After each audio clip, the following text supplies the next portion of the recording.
প্রথম ইনিংস জুড়ে তার নজর ছিল মূলত উন্নয়নে। যাবতীয় বার্তা প্রতিশ্রুতি ঘোরাফেরা করত সেই উন্নয়নের চারপাশে। কিন্তু দ্বিতীয় ইনিংসে ক্ষমতায় ফেরা স্তক মমতা বন্দ্যোপাধ্যায় জোর দিয়েছেন সুশাসন ও রাজধর্ম পালনে, যা রাজ্যবাসীর প্রধান দাবি।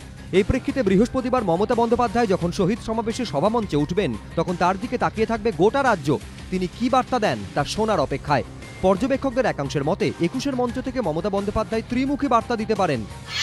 ১. সুশাসন ও রাজধর্ম। ২. উন্নয়ন। ৩. দলের নেতাকর্মীদের কড়া বার্তা। সবথেকে বেশি গুরুত্ব সম্ভবত থাকবে এই সুশাসনেই, কারণ ইতিমধ্যেই সেই প্রক্রিয়াও শুরু করে দিয়েছেন মমতা বন্দ্যোপাধ্যায়। দল এবং প্রশাসনের অন্দরে তিনি ইতিমধ্যে স্পষ্ট হুঁশিয়ারি দিয়েছেন, তোলাবাজি, প্রমোটার রাজ, সিন্ডিকেট রাজ, রাস্তা জবরদখল বা চোরাচালানের মতো ঘটনায় দলের কারও জড়িত থাকা চলবে না। দলের দাপুটে কাউন্সিলর অনিন্দ্য চট্টোপাধ্যায়কে গ্রেফতারের নির্দেশ দিয়ে তিনি বুঝিয়ে দিয়েছেন, এই বার্তা স্রেফ কথায় আটকে থাকবে না। মুখ্যমন্ত্রীর কড়া বার্তায় নড়ে চড়ে বসেছে পুলিশও। রাজারহাট, নিউ টাউন, যেখানেই সিন্ডিকেট দৌরাত্মের অভিযোগ উঠেছে, ব্যবস্থা নিচ্ছে পুলিশ। ধরপাকড় অভিযানে গ্রেফতারির সংখ্যা ৫০ ছাড়িয়ে গিয়েছে। তৃণমূল সূত্রে খবর, দলকে কঠোর শৃঙ্খলায় বাঁধতে ২১শে জুলাইয়ের মঞ্চ থেকে বেশ কিছু ব্যবস্থার কথাও ঘোষণা করতে পারেন তিনি।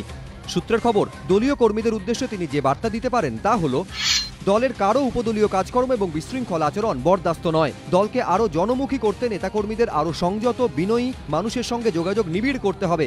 বিপদে মানুষের পাশে থাকতে হবে। সরকারি উন্নয়নের সুফল যাতে মানুষের কাছে পৌঁছয়, তার জন্য দলীয় কর্মীদের সক্রিয় হতে হবে। পুলিশের কাজকর্মে দলীয় হস্তক্ষেপ চলবে না। দল ও প্রশাসনের মধ্যে থাকবে স্পষ্ট লক্ষণ রেখা।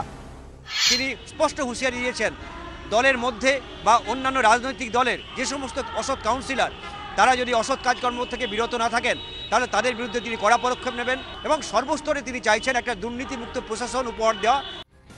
বিধানসভা ভোটে বিপুল জয়ের পর তৃণমূল নেত্রীর পাখির চোখ এখন ২০১৮-র পঞ্চায়েত নির্বাচন, তারপর ২০১৯-এ লোকসভা।